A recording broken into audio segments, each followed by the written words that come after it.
अनुमति ले ली। खैर मकदम है आप सभी का प्राइम डिबेट में, आपके साथ मैं हूं समीर अब्बास। ऑपोजिशन की तरफ से सारे आरोप, मीडिया का दबाव, पीड़ित को इंसाफ की मुहिम, लानत मलानत एक तरफ और बीजेपी के विधायक कुलदीप सिंह सेंगर का रसूख एक तरफ। यूपी में कानून को कैसे मखौल बना दिया गया है और रेप के एक आरोपी विधायक को बचाने में किस तरह पूरा सिस्टम लग गया, यह कहानी इस बात की मिसाल है। हद तो यह है कि मीडिया के जबरदस्त दबाव और यूपी की योगी सरकार की इतनी फजीहत के बाद विधायक के खिलाफ पॉक्सो एक्ट में केस तो दर्ज कर लिया गया, पर गिरफ्तारी अभी तक नहीं हुई। यहां तक कि हाईकोर्ट को सरकार को फटकार लगाकर पूछना पड़ा कि बता दें सरकार सेंगर को गिरफ्तार करेंगे या नहीं। सरकार की दलील यह है कि फिलहाल उनके खिलाफ कोई सबूत नहीं है। अब सवाल यह है कि जब इस एमएलए के खिलाफ कोई सबूत ही नहीं है तो कैसे कर रही है सरकार यह दावा कि मिलेगा पीड़िता को इंसाफ।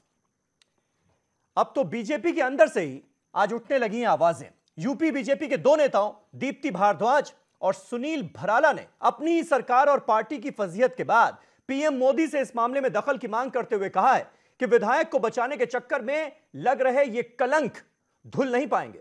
बड़ा सवाल यही है कि योगी राज में बेटियों के बुरे दिन कब खत्म होंगे, कब तक माननीय कहकर सेंगर को इज्जत बख्शेगी पुलिस और सरकार।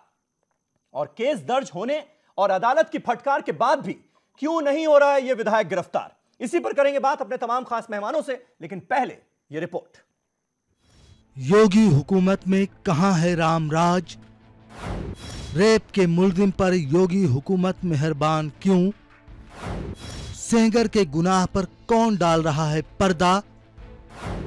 गैंग रेप के मुलजिम सेंगर पर केस दर्ज, लेकिन कब होगी गिरफ्तारी? हमारे साथ रेप किया है तो उनको फांसी दी जाए।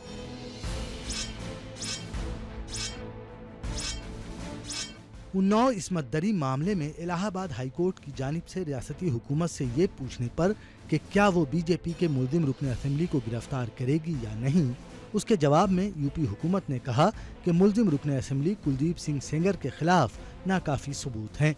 जैसे ही सबूत मिलता है कुलदीप सिंह सेंगर को गिरफ्तार कर लिया जाएगा। इसके बाद इलाहाबाद हाईकोर्ट ने अपना फैसला महफूज रख लिया। अदालत इस मामले में अपना फैसला जुमे को 2 बजे सुनाएगी। काबिल गौर है कि इलाहाबाद हाईकोर्ट ने उन्नाव इज्तिमाई इस्मत दरी मामले में आज खुद नोटिस लेते हुए 12 अप्रैल को समाअत की तारीख तय की थी। अदालत ने इस मामले में एक एमिकस क्यूरी भी मुकर्रर किया है। वाज़ेह है कि उन्नाव इस्मत रेजी मामले में इंतजामिया के तर्ज अमल पर मुसलसल सवाल खड़े किए जा रहे हैं। यूपी पुलिस ने इस मामले में प्रेस कॉन्फ्रेंस कर न सिर्फ पूरे मामले में पुलिस की कार्रवाई की कड़ी को सामने रखा, बल्कि अपने रोल को भी वाज़ेह किया।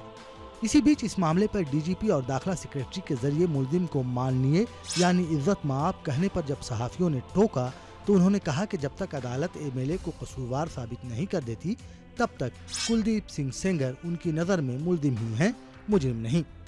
पुलिस ने अपने तौर पर यह भी साफ कर दिया कि अब एमएलए की गिरफ्तारी सीबीआई की कार्रवाई के बाद ही होगी।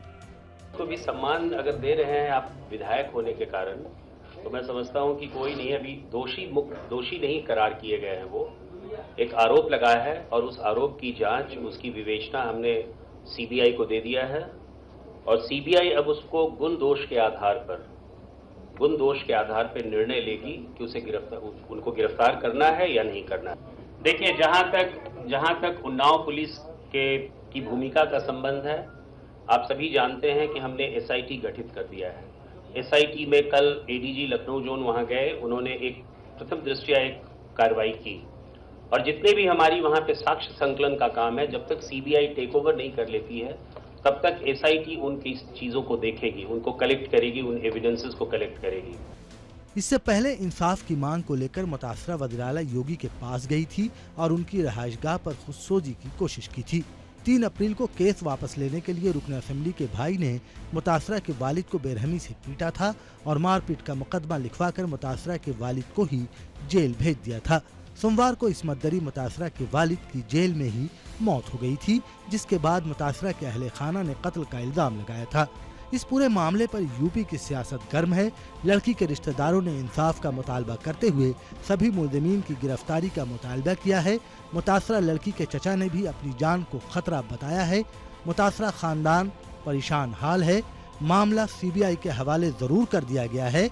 योगी हुकूमत भी अपनी सरगर्मियां दिखा रही है, लेकिन सवाल यह है कि आखिर इस्मत दरी के मुल्जिम कुलदीप सिंह सेंगर की गिरफ्तारी कब अमल में आएगी।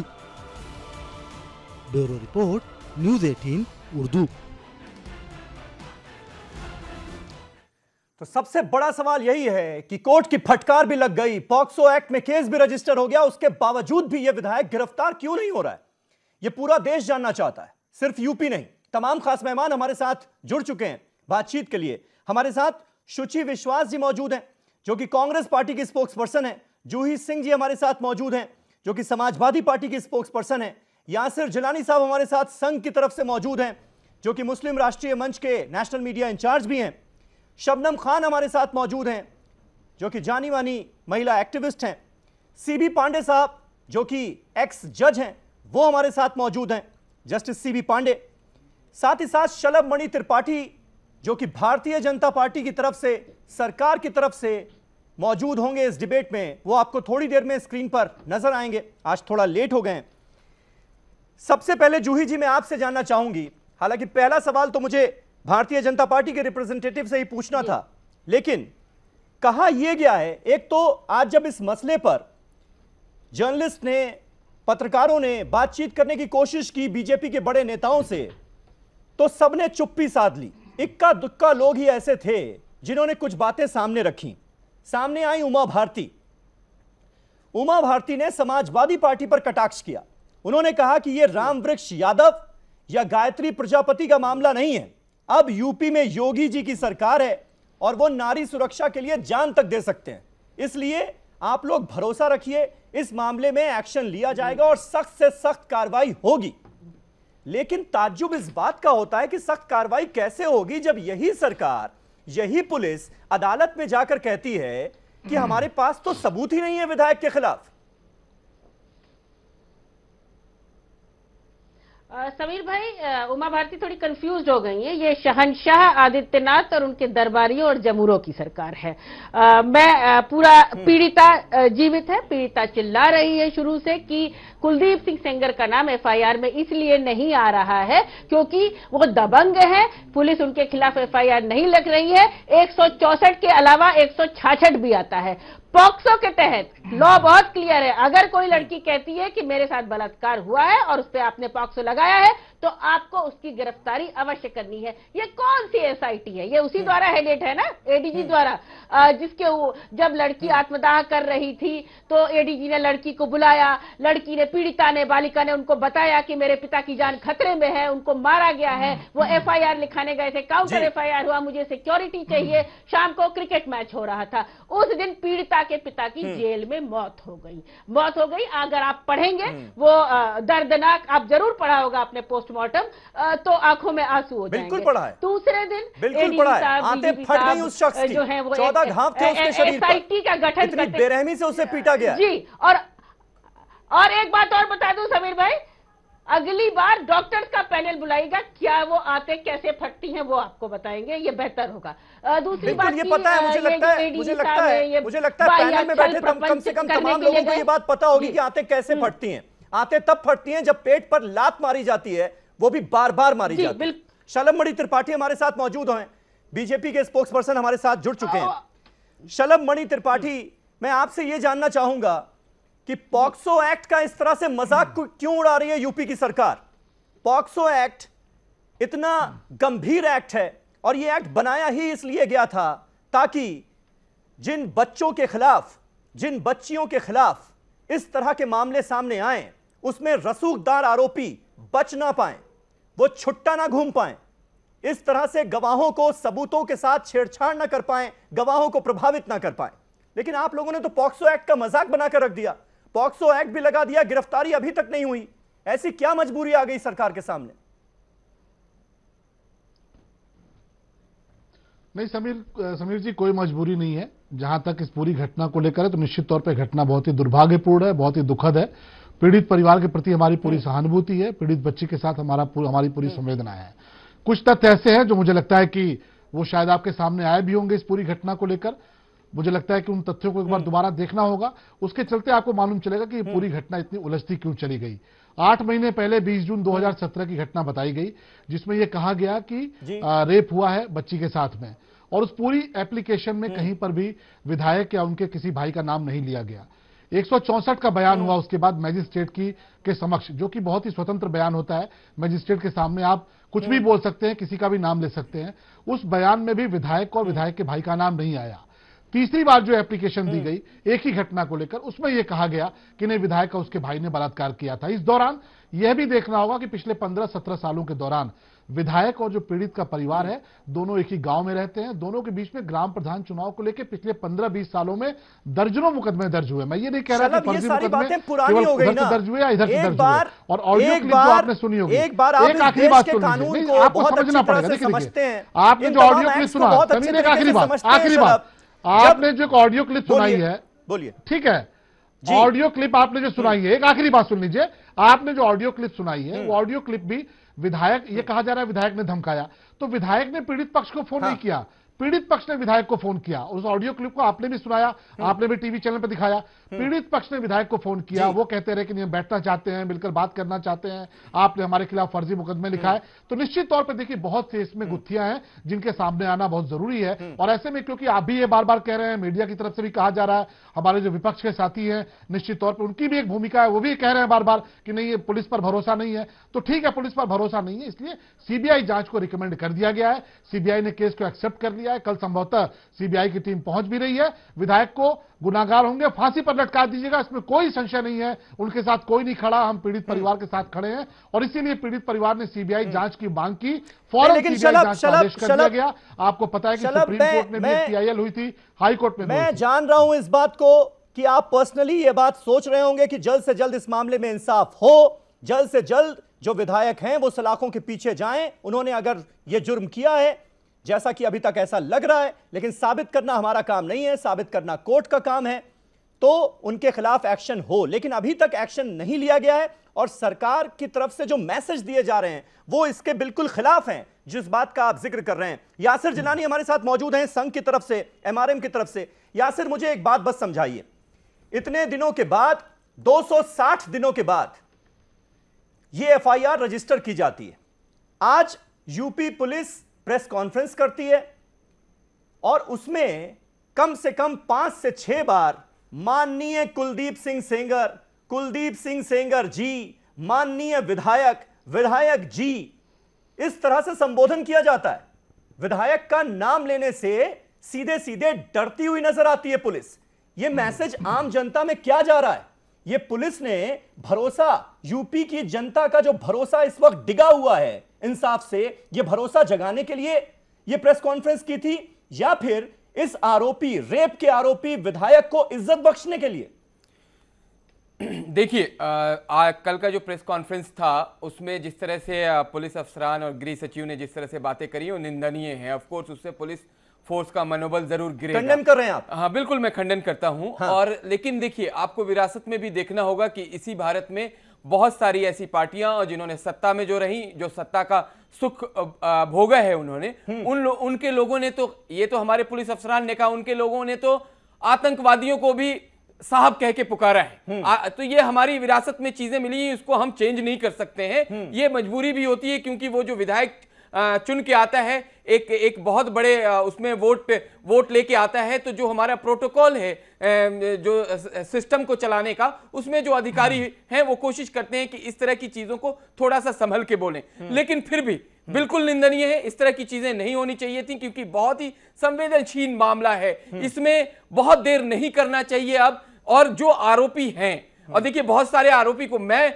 वहां की सरकार को बार बार मैं उसकी क्यों तारीफ करता हूं, जो लोग जो कह रहे हैं उनको कहने दीजिए। उनके भाई गिरफ्तार हो चुके हैं, उनमें और जो लोग इन्वॉल्व हैं गिरफ्तार हो चुके हैं। एक विधायक का नाम अगर कल तक सीबीआई के पास मामला आता है तो उनको भी कल गिरफ्तार कर लेना चाहिए। तो इसमें मतलब देरी नहीं होनी चाहिए। हुआ ना कि यूपी सरकार से उम्मीद ना करें, हम यूपी की पुलिस से उम्मीद ना करें। पॉक्सो एक्ट लग गया, आज तो यूपी पुलिस, आज तो यूपी पुलिस जांच कर रही है ना, तो यूपी पुलिस ने क्यों नहीं अरेस्ट किया? बिल्कुल कर रही है। एक्ट लगने के बाद भी तो मैं इसीलिए आपकी बात को आज मानते हुए, सीबीआई आपकी बात को मानते हुए मैं ये कह रहा हूं, जांच करेगी, फिर तो सारी उम्मीद जिम्मेदारी के साथ ये बात कह रहा हूं कि जिस तरीके से माननीय योगी आदित्यनाथ का एक पूरा का पूरा उत्तर प्रदेश में काम करने का तरीका है, एक लोगों के अंदर जो उन पे विश्वास है वो खत्म नहीं होना चाहिए। उन्हें भी अच्छा, कुछ लोग इस तरह के हमारे बीच में आ गए जिनका बैकग्राउंड जरूर अब चाहिए कि सरकार और संगठन को चेक करे, और चेक करने के बाद इस तरह के लोगों पे लगाम लगना चाहिए। इस तरह के अपराध प्रवृत्ति जो लोग हैं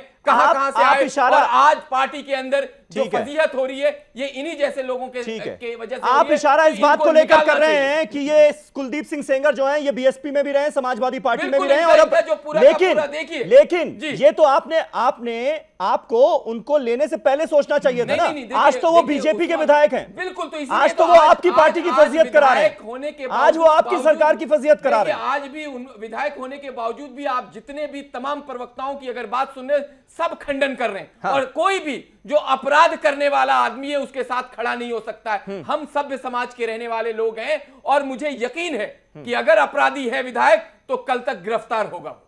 ठीक है, आपको ऐसा लगता है? बिल्कुल लगता है, और मुझे यकीन भी है। शबनम, आपको क्या लग रहा है जो कुछ आपने अब तक देखा?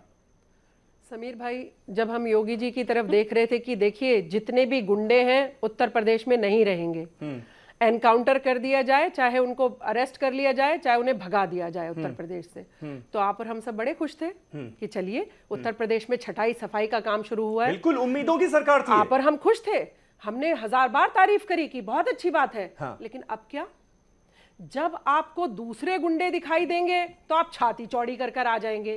जब आपको अपनी ही पार्टी का गुंडा दिखाई देगा, जब आपको अपनी ही पार्टी का एमएलए, अब आप ये कहकर नहीं बच सकते हैं समीर भाई कि क्योंकि वो तो बसपा से आया था, क्योंकि वो तो सपा से आया था। अरे भाई, आप ही तो गए हैं उनको थाली परोसने के लिए, आइए हमारी पार्टी में आइए। आपको फिर ऐसी लिस्ट बना के रखनी चाहिए कि हमें किसको लेना है किसको नहीं लेना है। आप ही तो सबको नौत नौत कर लेकर आ रहे हैं। अब उनके जो काले कुकर्म होंगे उनको आप नहीं ओढ़ेंगे, उनकी जिम्मेदारी आप नहीं उठाएंगे। अब आप बिल्कुल सफेद कपड़े पहनकर तैयार हो जाएंगे कि अच्छा ये तो बसपा से आया इसलिए इसने रेप कर लिया होगा। ऐसा नहीं होता जनाब, अब भी आपको उतने ही कड़े अपने कदम उठाने पड़ेंगे उस विधायक के लिए भी। और मुझे तो शर्म आ रही थी अभी प्रेस कॉन्फ्रेंस देख के, माफ कीजिएगा समीर भाई, मैं बहुत रेस्पेक्ट करती हूँ पुलिस अधिकारियों की, लेकिन ये प्रेस कॉन्फ्रेंस थी। पॉक्सो लगने के बाद बताइए समीर भाई क्या होता है, आप बताइए। हाँ। किस तरह से आधा सेकंड में अरेस्ट होता है बंदा? बिल्कुल, कोई आम आदमी हो कैसे आधा सेकंड में उसको डंडा मार मार के ले जाएगी पुलिस? ये प्रेस कॉन्फ्रेंस थी, पॉक्सो एक्ट लगे हुए व्यक्ति पर। शर्मिंदा होना चाहिए शासन को और प्रशासन को। और आप सब लोगों को भी यासिर भाई से कहना चाहूंगी, भाई बड़ा स्टैंड लीजिए। अगर हम योगी जी की तारीफ करना अच्छी बात समझते हैं ना उनके लिए, जिन अपराधियों के लिए वो पूरा एनकाउंटर स्पेशलिस्ट को बुला के अभियान चला रहे हैं, तो ऐसे विधायकों के लिए भी चलाइए। सीबी पांडे साहब, क्या इस मामले में ये नहीं होना चाहिए था? जब पॉक्सो एक्ट के तहत मामला दर्ज हुआ है तो क्या चंद सेकंडों में, चंद मिनटों में गिरफ्तारी इस विधायक की नहीं होनी चाहिए थी कानून के हिसाब से? और अगर उसकी गिरफ्तारी नहीं की गई तो क्या यह कानून का मखौल उड़ाना नहीं है? देखिए, सबसे बड़ी बात यह है कि ये रूल ऑफ लॉ है, सब चीज कानून से होगा। ये किस पार्टी का है, कौन क्या है, इससे कोई बहुत बड़ा तो अलग है राजनीतिक उसकी जैसे उसकी व्याख्या करें, लेकिन देश के लिए जो जरूरी है वो रूल ऑफ लॉ है। रूल ऑफ लॉ आज जो कानून है उस कानून के हिसाब से अगर एफआईआर दर्ज हुआ, खास करके रेप जैसे मामलों में या पास्को जैसे मामले में, तो उसमें और आपको साक्ष्य की क्या जरूरत है? साक्ष्य यही होता है कि जो पीड़िता है अगर उसने कहा है कि मेरे साथ उन्होंने रेप किया, और उसके बाद अगर उसका स्टेटमेंट पुलिस ने रिकॉर्ड किया उसमें भी कह रहे हैं कि हमारे साथ उन्होंने रेप किया, तो उसके बाद बहुत ज्यादा जो साक्ष्य होते हैं वो सिर्फ कॉर्पोरेटिव साक्ष्य होते हैं, उसकी पुष्टि के लिए होते हैं। इतना बहुत है किसी को गिरफ्तार करने के लिए। इस मामले में खास करके महिलाओं के मामले में जब पूरा देश निर्भया कांड के बाद ही आप देखते हैं कि पूरे देश में कितनी सेंसिटिविटी हो गई है, खास करके रेप के मामलों में, अभी कश्मीर के मामला भी है, तो इतनी ज्यादा सेंसिटिविटी है।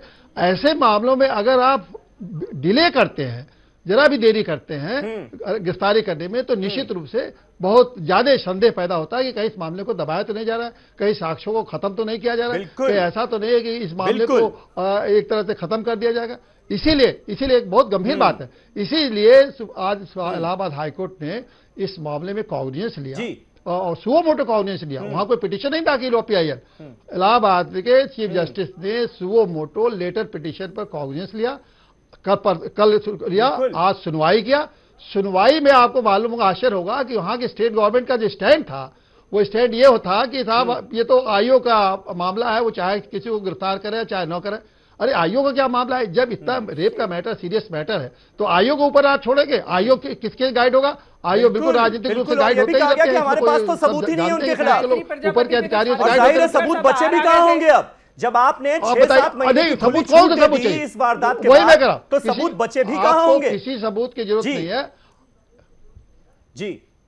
अब कौन सा सबूत चाहिए? बयान ही तो रेप के मैटर में पीड़िता के बयान ही पर्याप्त सचिव है। अब एक बात बिल्कुल सही कह रहे हैं। योगी आदित्यनाथ की सरकार की ऐसी कौन सी मजबूरी है कि एक विधायक की खातिर, एक विधायक को बचाने की खातिर पूरी सरकार की साख को दांव पर लगा दिया गया?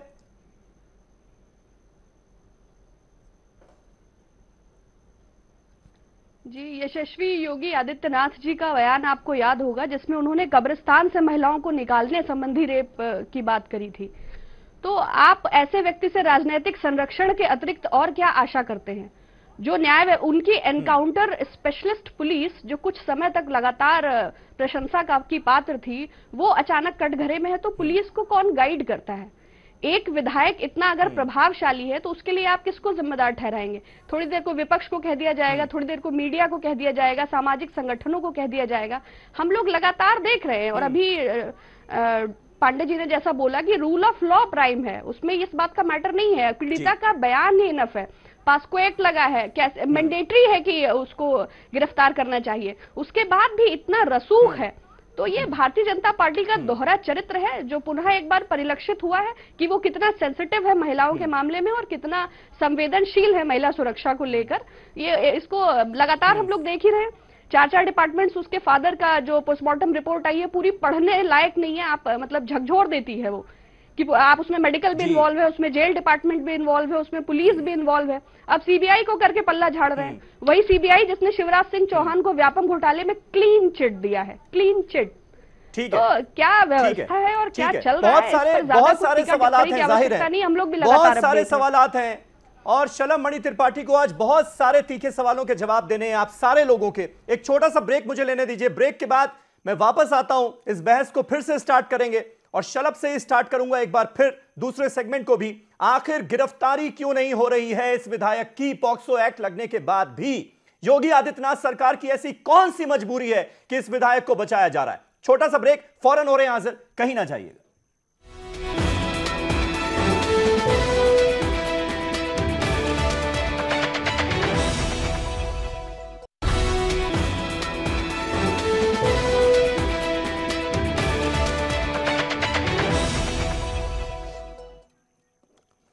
तो कोर्ट की फटकार के बाद भी आखिर विधायक कुलदीप सिंह सेंगर गिरफ्तार क्यों नहीं हो रहा है? पॉक्सो एक्ट लग गया उसके ऊपर, फिर भी गिरफ्तार नहीं हो रहा है। आखिर ऐसी क्या मजबूरी है सरकार की?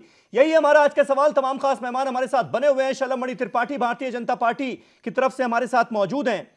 शलभ, एक बात किसी को समझ में नहीं आ रही, क्योंकि अपराध मुक्त उत्तर प्रदेश का वादा किया था योगी आदित्यनाथ ने, और यह आपकी सरकार, मैं बार बार कहता हूं, यह उम्मीदों की सरकार थी। जो अब तक उत्तर प्रदेश में होता आया है वो नहीं होगा, यह गारंटी देने वाली सरकार थी। लेकिन आप लोग तो गायत्री प्रजापति पार्ट 2 को दोहरा दिया आपने और उससे भी आगे बढ़ गए, क्योंकि यहां पर लड़की के पिता की हत्या भी कर दी गई। लड़की का पिता, उसके साथ जितनी नाइंसाफी हो सकती थी वो हुई।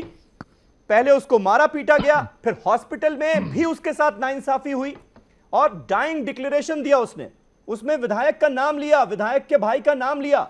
उसके बावजूद भी ऐसे शख्स को आपकी सरकार बचा रही है, जानते बूझते कि हमारी सरकार पर बट्टा लग रहा है इससे, फिर भी नहीं। देखिए, उनके पिता ने जो बयान दिया था उस बयान के आधार पर ही विधायक के भाई को गिरफ्तार किया गया है। ये दो अलग अलग घटनाएं थी जिनमें एक तरफ उनके पिता पर कातिलाना हमला हुआ, उनकी हत्या हुई, उसमें पोस्टमार्टम रिपोर्ट आई, निश्चित तौर पर विभत्स है पोस्टमार्टम रिपोर्ट, वो अपने आप में बहुत दुखद है। उसके आधार पर विधायक के भाई की फौरन गिरफ्तारी हो चुकी है। जो दूसरा प्रकरण है, आपने उसकी तुलना गायत्री प्रजापति के केस से की, तो आपको गायत्री प्रजापति के केस से जुड़ी सिर्फ एक बात याद दिलाना चाहूंगा कि गायत्री प्रजापति ने उत्तर प्रदेश के आईपीएस अफसर अमिताभ ठाकुर और उनकी पत्नी पर भी गैंगरेप का आरोप लगाया था। मुकदमा दर्ज हुआ था, बाकायदे गोमती नगर थाने में समाजवादी पार्टी की सरकार में मुकदमा दर्ज हुआ था और बहुत ही गंभीर धाराओं में मुकदमा दर्ज हुआ था। और बाद में वो मुकदमा, आपको पता है उसकी परिणति क्या हुई, उसका नतीजा क्या निकला। अमिताभ ठाकुर और उनकी पत्नी पर भी गिरफ्तारी की तलवार लटकी थी। हम निश्चित तौर पर यह कह सकते हैं कि देखिए, ये संवेदनाओं से जुड़ा मसला है। हमारी पूरी सहानुभूति पीड़ित परिवार के साथ है, पूरी सहानुभूति पीड़ित बच्ची के साथ है, लेकिन एक साथ उस घटना में एक तथ्य यह भी है कि पिछले 20 सालों में दोनों परिवारों के बीच में दर्जनों मुकदमे एक दूसरे के खिलाफ दर्ज हुए हैं और दोनों ही परिवारों ने एक दूसरे पे इस तरह के इल्जाम लगाए हैं कि हाँ फर्जी मुकदमा नहीं पड़ता। इसलिए ये मामला थोड़ा सा उससे हटकर है। इसीलिए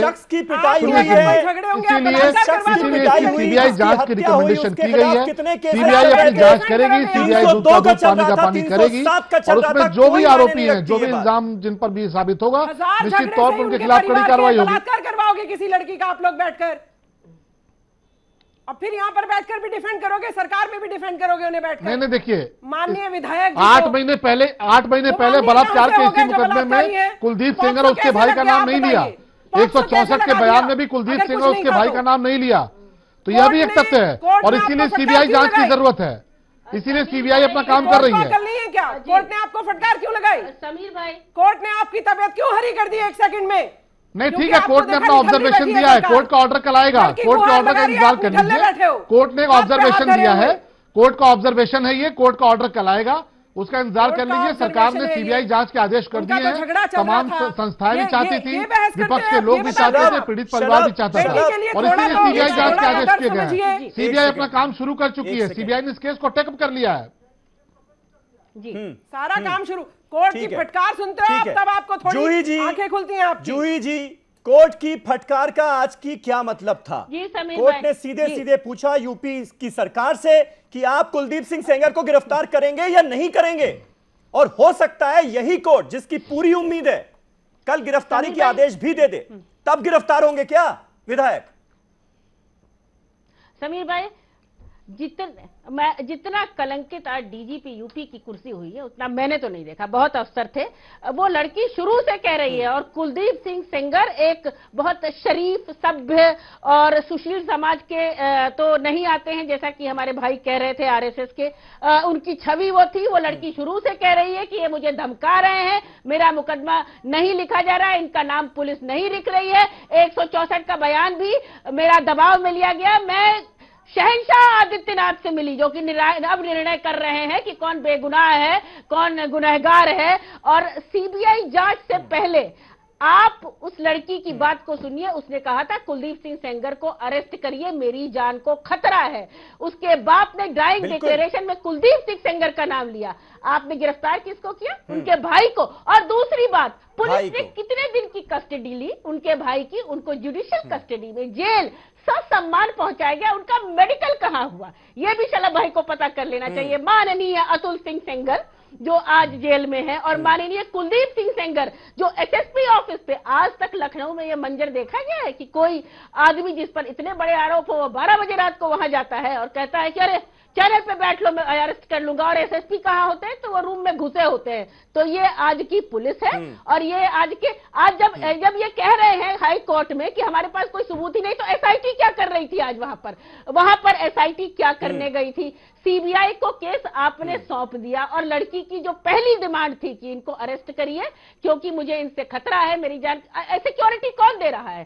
सिक्योरिटी यही स्टेट पुलिस दे रही है ना। सीबीआई जब आएगी सीबीआई के पीछे कायरता से मत छुपिए, और अन्य केसों के पीछे कायरता से मत छुपिए।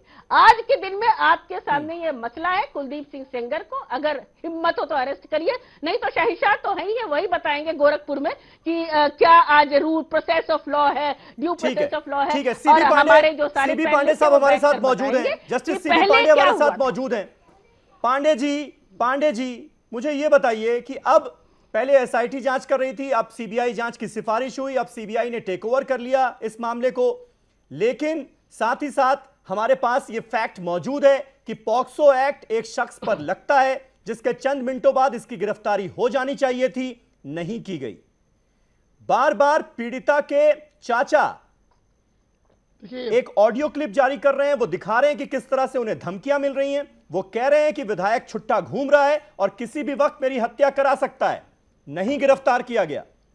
अब इस केस में अदालत का रुख क्या हो सकता है और सरकार से कोई उम्मीद करे तो कैसे करे? अदालत का तो रुख साफ है। देखिए, अदालत तो ये अगर आज गिरफ्तार नहीं करते हैं तो निश्चित रूप से कल 2 बजे जब फैसला आएगा तो अदालत के पास कॉन्स्टिट्यूशनल पावर है, वो ऑर्डर कर सकती है कि नॉर्मली अदालत इन्वेस्टिगेशन में इंटरफियर नहीं करती है, ये बात सही है। लेकिन जब ऐसा एक्स्ट्राऑर्डिनरी सिचुएशन है जिसमें कि अदालत को इंटरफियर करना है तो अदालत सीधे डायरेक्शन दे सकती है कि उनको अरेस्ट किया जाए। ये अपने आप में एक बड़ा कदम होगा और ऐसी स्थिति में गवर्नमेंट की स्थिति समझ लिए एक बहुत शर्मनाक होगी कि अदालत के कहने पर ऐसे मामलों में जिसमें कि रेप का भी है, पास्को एक्ट भी लगा है, 376 भी लगा है, पाक्सो भी लगा है, ऐसे मामले में कोर्ट के कहने पर गिरफ्तारी हो जाएगी। एक बात और मैं आपको बताऊं, जो उसका फादर है, लेकिन ये तो पुराना इतिहास रहा है पांडे जी। इसी तरह से सरकारें अपने विधायकों को, अपने मंत्रियों को बचाती आई हैं। समाजवादी पार्टी की सरकार में भी हमने देखा गायत्री प्रजापति कुर्सी से चिपके रहे, उनके खिलाफ एफआईआर नहीं दर्ज की गई। एग्जैक्टली समाजवादी पार्टी की सरकार भी उन्हें बचाती रही और सुप्रीम कोर्ट ने जब दखल दिया, कहा कि एफआईआर रजिस्टर करो, तब जाके उनके खिलाफ एफआईआर हुई। उस वक्त समाजवादी पार्टी के लोग गायत्री प्रजापति को क्लीन चिट दे रहे थे, आज बीजेपी वाले कुलदीप सिंह सेंगर को दे रहे हैं। इसीलिए मैंने कहा कि rule of law, Gayatri Prajapati का तो आप जैसे कह रहे हैं एफआईआर तक भी नहीं गवर्नमेंट ने दर्ज कराई। वो तो अगर सुप्रीम कोर्ट ने किया, वो भी 2-2.5 साल के बाद वो सुप्रीम कोर्ट ने ऑर्डर किया तब जाके हुआ, उसके बाद गिरफ्तार हुआ। देखिए आते जमानत उनकी नहीं हुई, सारे एविडेंस भी मिल गए। तो इसीलिए जब सुप्रीम कोर्ट ने कहा तो सारे एविडेंसेज मिल गए। इस मामले में जब उसके फादर को आपकी दफे में गिरफ्तार करा, सेक्शन 25 आर्म्स एक्ट में वो कट्टा दिखा के कि उसके फादर से उसके हाथ में गिरफ्तार, उसकी गिरफ्तारी में इतना प्रॉम्प्टनेस दिखाया गया कि जल्दी से उसके पिता को गिरफ्तार कर दिया और उसके बाद उसको पता नहीं किस बात के लिए इतना मारा गया। और मारने के बाद देखिए उसका अब उसके फादर का डाइंग डिक्लेरेशन अपने आप में कंक्लूसिव एविडेंस एक तरह से है, उसको जब तक माना जाएगा। अगर उसने डाइंग डिक्लेरेशन में कोई बात भी कह दी है तो वो एक तरह से पीड़िता का अपना बयान और उसके फादर का बयान, इसके बाद आप कौन सा बयान खोज रहे हैं जिसमें कि जो दूसरी बात है कि आज आपने सीबीआई को मैटर को रेफर कर दिया।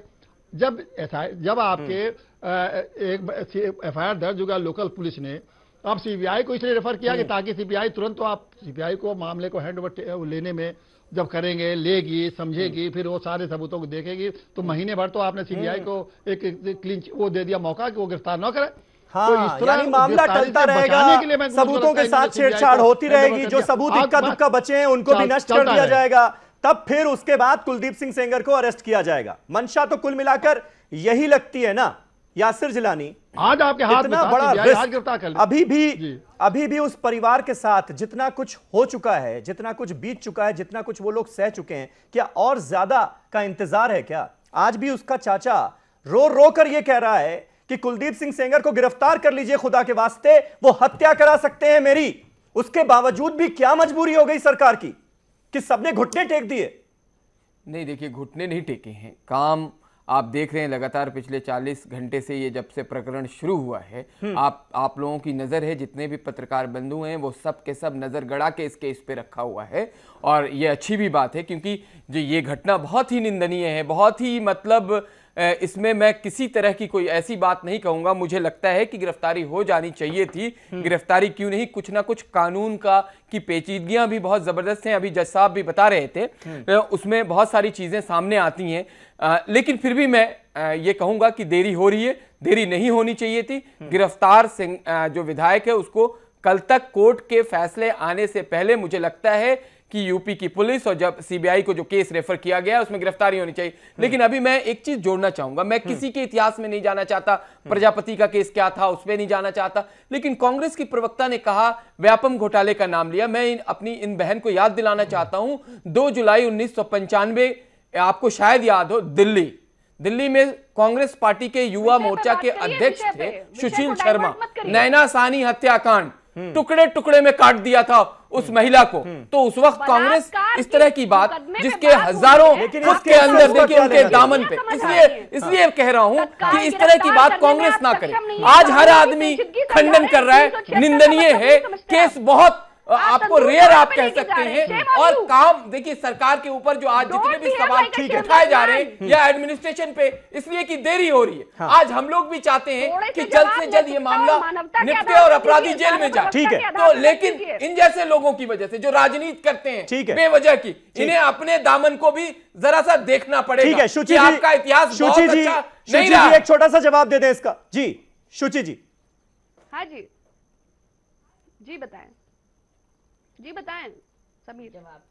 यासिर जिस बात को का जिक्र कर रहे हैं, आप कुछ कहना चाहेंगी उस पर? यासिर जिलानी साहब से अनुरोध करूंगी कि जी बिल्कुल कहना चाहूंगी, मैं यासिर साहब से कहना चाहूंगी कि हमेशा पार्टी लाइन को डिफेंड न करें, थोड़ी मानवता, थोड़ी नैतिकता और थोड़ा संस्कार भी रखें, क्योंकि इसके बाद भी अगली दुनिया में ईश्वर को आपको साक्षी देना होगा। आप कानून की पेचीदगियां समझा रहे हैं। 376 का मतलब नहीं समझते, मानवता है, तभी तो मैं कह रहा था उस केस में भी सालों लग गए थे गिरफ्तारी और जेल तक जाने में।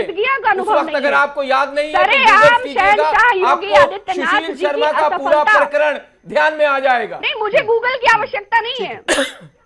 अभी आपको वो आपके पार्टी से रिलेटेड ट्रेंड नहीं किया है, अभी आप शास्त्रार्थ के योग्य नहीं है। अभी और पढ़िए मिस्टर थिंकर, स्टडी मोर। अरे आप कटाक्ष कर रही हैं। ठीक है, हम पुराने मामले में नहीं जाते, आप पुराने मामले में नहीं जाते। मेरी बहन, हम आज की बात करते हैं। कटाक्ष ना करें, पर्सनल जो मैटर हुआ है उस पे हम सब उसको खंडन कर रहे हैं। हम भी चाहते हैं कि जो अपराध यूपी में हुआ है, ठीक है, उसके अपराधी को गिरफ्तार होना चाहिए, उसको सजा मिलनी चाहिए। ठीक है यासिर, आप एक दूसरे पे इस तरह का कटाक्ष ना करें। ठीक है यासिर, शुचि जी, असक्षमता दिखाई दे रही है।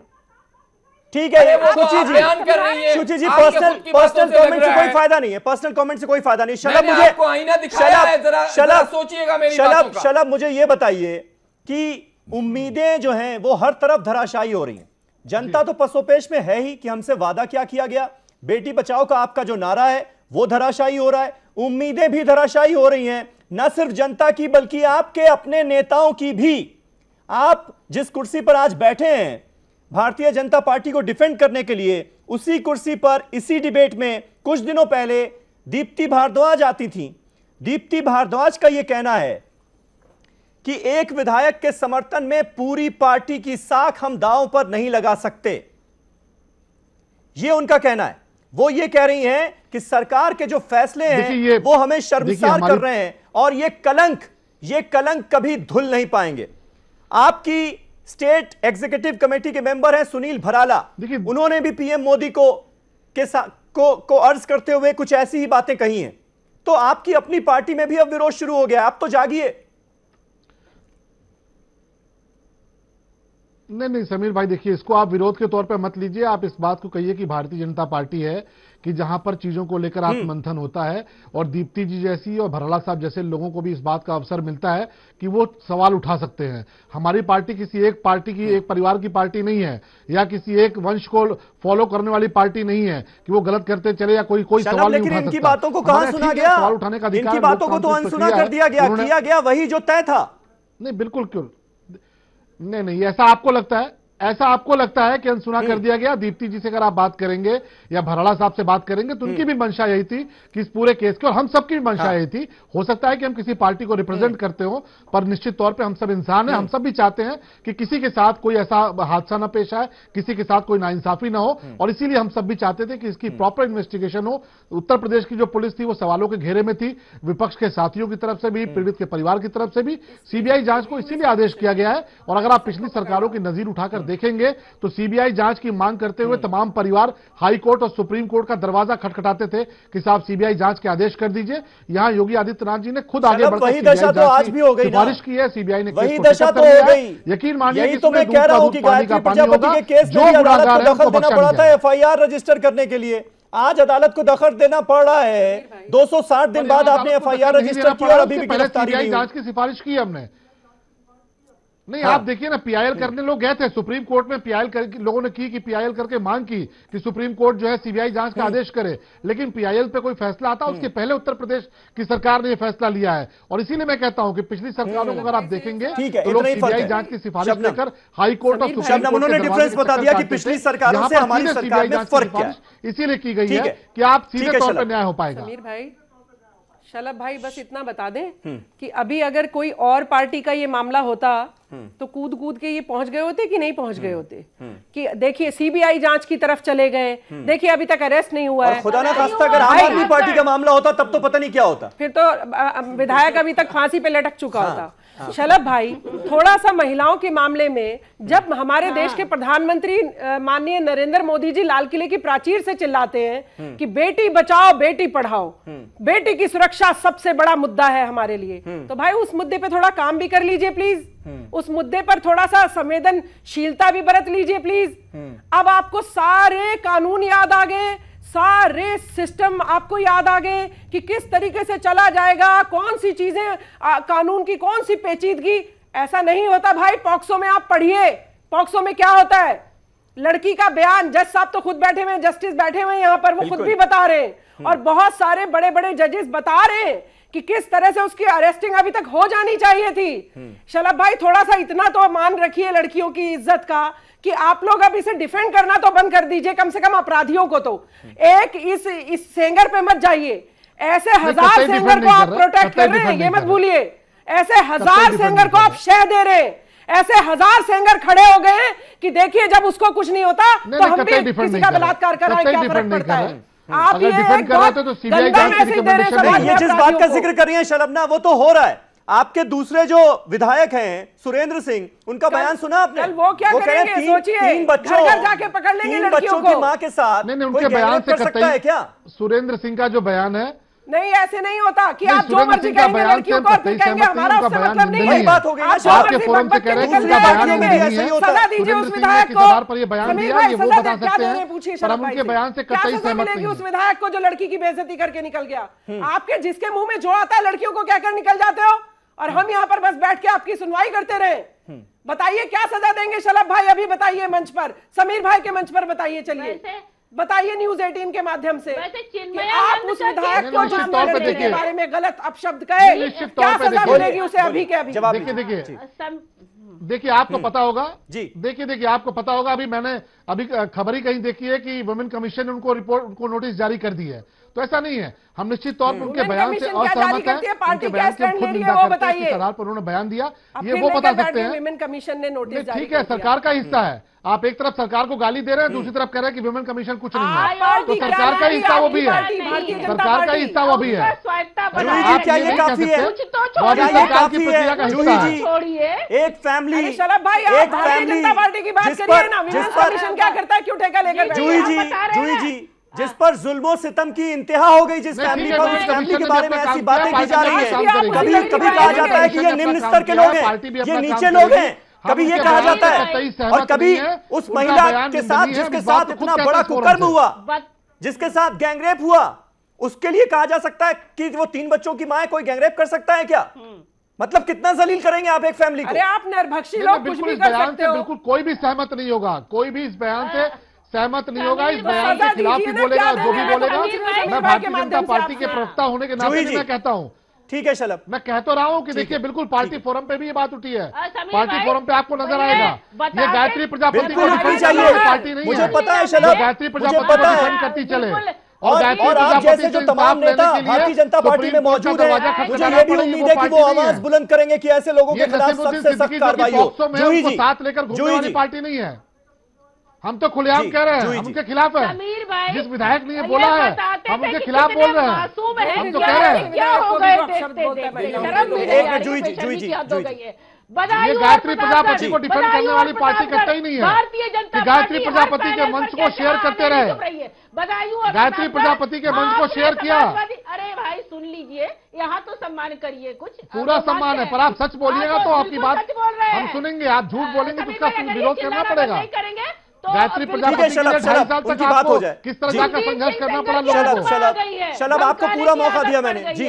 जूही जी, की आत्मा जूही जी, दिखा तो दिया। गायत्री प्रजापति की आत्मा समाजवादी पार्टी के लोगों में है कि नहीं है, इसको बताइए। नहीं, मुझ में नहीं है कि 2.5 साल तक क्यों संघर्ष किया, क्यों जूही जी ने डिफेंड किया, क्यों सपा के लोगों ने डिफेंड किया? देखिए आज तो आपको सवालों के जवाब देने पड़ेंगे। कोर्ट जाना पड़ा। 5 साल तक जूही जी ने इन सवालों का जवाब दिया है, बोल सकती हैं। और जूही जी को आज भी, शलभ मेरी बात सुन लीजिए बहुत ध्यान से, शलभ मेरी बात सुनिए। जूही जी को आज अपनी सरकार जाने के 5 साल की सरकार के जाने के बाद भी 2.5 साल आज भी गायत्री प्रजापति पर जवाब देना पड़ता है। आप भी तैयार हो जाइए, आपकी सरकार जाने के 5 साल बाद, 10 साल बाद भी आपसे लोग सवाल करेंगे कि आपकी सरकार ने क्या किया था कुलदीप सिंह सेंगर के मामले में। आपके नेताजी ने क्या कहा था? बोलिए जी। ठीक है जूही जी। जी किसकी सरकार ने? कुलदीप सिंह सेंगर के मामले में जी मैं कुलदीप सिंह सेंगर के मामले में ये करें और महिला आयोग इनका हिस्सा नहीं है, पहले पता कर ले। यहाँ पर ऐसे ही आ जाते हैं लोग, महिला आयोग की स्वायत्ता बना रखे, आज उनके चेयरपर्सन है क्या, नियुक्त कर दे किसने ये नोटिस इशू किया, यहाँ पर बोलने की जरूरत नहीं है। दूसरी बात, बदायूं और प्रतापगढ़ 2 इश्यूज भारतीय जनता पार्टी ने उठाए थे। सीबीआई जांच हुई, अंत में जब कुछ निकल के आ गया कि किसी का पॉलिटिकल इन्वॉल्वमेंट नहीं था, कितनी भारतीय जनता पार्टी के प्रवक्ताओं ने कहा कि हमसे गलती हो गई, हमने किसी समाजवादी पार्टी के ऊपर चिल्ला चिल्ला कर कहा था। सीबीआई ने कब वो रिपोर्ट दी? बहुत देर में दी। हम कह रहे हैं छोटी सी बात है, इनका स्तर बहुत ऊंचा है, घमंड अहंकार बहुत ऊंचा है, लेकिन वो बेचारी लड़की जो है वो छोटी सी है, नाबालिग है, नाबालिग थी, तो उसको सिक्योरिटी कौन दे रहा है? और कुलदीप सिंह सेंगर उसको धमका रहे हैं, तो उनको आप अरेस्ट क्यों नहीं कर रहे हैं? डाइंग डिक्लेरेशन का क्या मतलब है? हमें क्या मतलब है कि उसके हिस्ट्री में किसने क्या किया, कौन प्रॉपर्टी मुकदमा था? वो कह रही है कि मेरे साथ बलात्कार हुआ, और बलात्कार हुआ ये statement due to the process of law applicable है, पॉक्सो एप्लीकेबल है। और जो पुलिस विरोधाभास करती है, पुलिस एक तरफ रजिस्टर करती है इन मामलों में एफआईआर और दूसरी तरफ हाईकोर्ट में जाकर कहती है हमारे पास सबूत नहीं है, तो ये कौन रजिस्टर कर रहा है? और ये एसआईटी को भी आप सस्पेंड कर रहे हैं 4 लोगों को, और डॉक्टर्स को ना, अरे अपने एडीजी को सस्पेंड करिए, हिम्मत हो तो अपने डीजीपी को हटा दीजिए, लेकिन नहीं, वो आप कुर्सियां आप लोगों ने ऑक्यूपाई की हैं क्योंकि इस जांच को आप प्रभावित करना चाहते हैं। फिर समीर भाई कहूंगी यही होता आया है, यही होता आया और यही हो रहा है। अफसोस इसी बात का, यही होता आया है, यही हो रहा है, यही हो रहा है। सीबी पांडे साहब, क्या इस मामले में पुलिस का जो रवैया है वो आपको बहुत अजीबो गरीब लग रहा है, या फिर आप ये कहेंगे आज कि नहीं, पुलिस तो इसी तरह से काम करती है, अपने राजनीतिक आकाओं का हुक्म बजाती है और इसी तरह से काम होता है? अदालतें जब दखल होती हैं, दखल देती हैं, तभी काम होता है। लॉ एंड ऑर्डर के मामले में पुलिस को तो अपना काम करना चाहिए। पुलिस किसी के मातहत इस मामले में नहीं है। अगर किसी के मातहत तो सीआरपीसी के मामले, ये अपराध हो गया, ये अपराध रोकने का मामला नहीं है। यहां जहां अपराध हो गया, एफआईआर दर्ज हो गई, तो फिर पुलिस को किसी से कोई निर्देश लेने की जरूरत नहीं है। ये सुप्रीम कोर्ट के फैसले में भी है कि पुलिस के इन्वेस्टिगेशन में किसी को कहीं से कोई निर्देश लेने की जरूरत नहीं है। अब जब अपराध हो गया, एफआईआर दर्ज हो गया, तो पुलिस को मुझे आश्चर्य हो रहा है कि जब उसके बाप को जिस दिन आप गिरफ्तार कर रहे हैं आर्म्स एक्ट में, तो उसके बाद जो एफआईआर जो दर्ज है उसके मुलजिम को क्यों नहीं गिरफ्तार कर रहे हैं? मुझे आश्चर्य हो रहा है इसमें कि कल मान ली कितने ये हास्यास्पद होगा कि अगर ये क्यों इन्होंने सीबीआई को मैटर को भेजा? क्या यहाँ की पुलिस इनकॉम्पिटेंट है? इस मामले को सीबीआई को भेजने की जरूरत भी नहीं थी। ये तो सीबीआई को मैं समझ रहा हूं कि इस मामले को हशप करने के लिए सीबीआई को भेजा जा रहा है। आपकी पुलिस क्या इतनी सशक्त नहीं है कि मामले 376 और पास्को के मामले को आप इन्वेस्टिगेट कर सके? हजारों मामले यहाँ चल रहे हैं, तो क्या सारे मामले रेप के सीबीआई को सौंपेंगे? ये तो इनएफिशिएंसी यहाँ की पुलिस को दिखाई दे रही है, और सीबीआई को भेजने का कोई औचित्य भी नहीं है। किस मामले को मैं समझता हूँ वॉश आउट करने के लिए सीबीआई को मैटर को भेजा जा रहा है, ऐसे मामले सीबीआई के लिए नहीं है। फैमिली की तरफ से आप सीधे सीएम योगी से क्या कहना चाहेंगे? मैं आपके माध्यम से सीएम योगी से कहना चाहूंगी कि दूध का दूध, पानी का पानी तो आपकी पुलिस ही कर सकती है। आपको उसमें कोई तालमेल झोलमोल नहीं लगाना चाहिए, और सीधे सीधे, क्योंकि लड़की का पॉक्सो में जो भी देखिए, कानून हम नहीं कह रहे हैं समीर भाई, आप आपके बयान पे ना जाए, मेरे बयान पे ना जाए, लड़की का बयान दर्ज है, लड़की का फादर मरा है हिरासत में।